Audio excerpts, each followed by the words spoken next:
सबसे पहली बात तो पिछले विधानसभा सत्र में भी हमारा बेशक एक विधायक अभय सिंह जी चौटाला थे, विपक्ष की भूमिका तब भी उन्होंने निभाई। आज हमारे 2 विधायक हैं, विपक्ष की भूमिका आज भी वो निभा रहे हैं।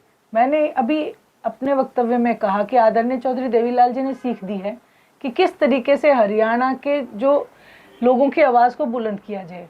वहीं आपने एक प्रश्न और पूछा कि नायब सिंह सैनी जी ने कहा कि विपक्ष की भूमिका में आने वाले समय में एनएलडी होगी और विपक्ष की भूमिका भी एनएलडी निभा रही है। ये फ्रेंडली मैच था। जो पिछला विधानसभा का चुनाव था वो कांग्रेस के साथ भारतीय जनता पार्टी ने हाथ मिला रखा था, और इस फ्रेंडली मैच को देखते हुए मैं तो यही कहूँगी कि विपक्ष के नाम पे तो इंडियन नेशनल लोकदल ही रहेगी।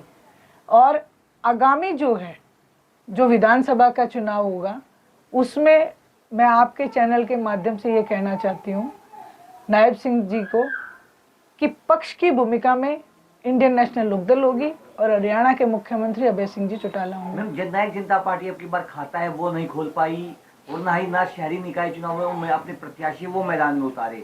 इसको लेकर आपकी क्या प्रतिक्रिया? अगर शहरी निकाय चुनाव है वो अगले विधानसभा चुनाव की तैयारियां हैं वो होती है, लेकिन जननायक जनता पार्टी अब कई धरातल पर नजर नहीं आ रही है। दुष्यंत और दिग्विजय है वो कार्यकर्ताओं के साथ बैठक करते हुए भी नजर नहीं आ रहे हैं। इस पर आपकी क्या प्रतिक्रिया? देखिए, पार्टी विशेष की वो ज़्यादा बता पाएंगे कि उनकी पार्टी कहाँ क्या काम कर रही है या क्या नहीं कर रही है।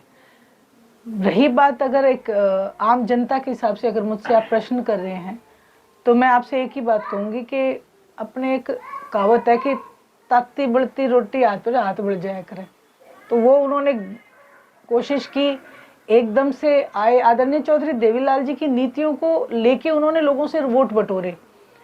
हरियाणा प्रदेश के लोग झूठ को बर्दाश्त नहीं करते हैं, और उन्होंने लोगों से वायदा किया था कि हम बीजेपी के साथ नहीं जाएंगे।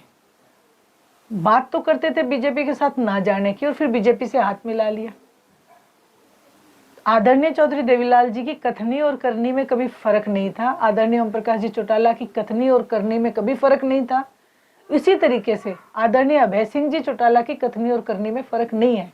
इसलिए आज जो हालात है जेजेपी के सामने वो उस वजह से है कि उन्होंने एक तो झूठ बोला, दूसरा जो मैंडेट मिला था वो बीजेपी के विरोध का मिला था। ऐसा नहीं था कि उन्होंने कोई करिश्मा कर रखा था, बीजेपी के विरोध के वोट मिले थे और बीजेपी के साथ वो चले गए। तो आज मैं सिर्फ एक आम नागरिक होने के नाते ये बात आपको कह सकती हूँ, अपनी पार्टी का उन्होंने क्या करना है क्या नहीं करना है ये बेहतर वही बता सकते हैं।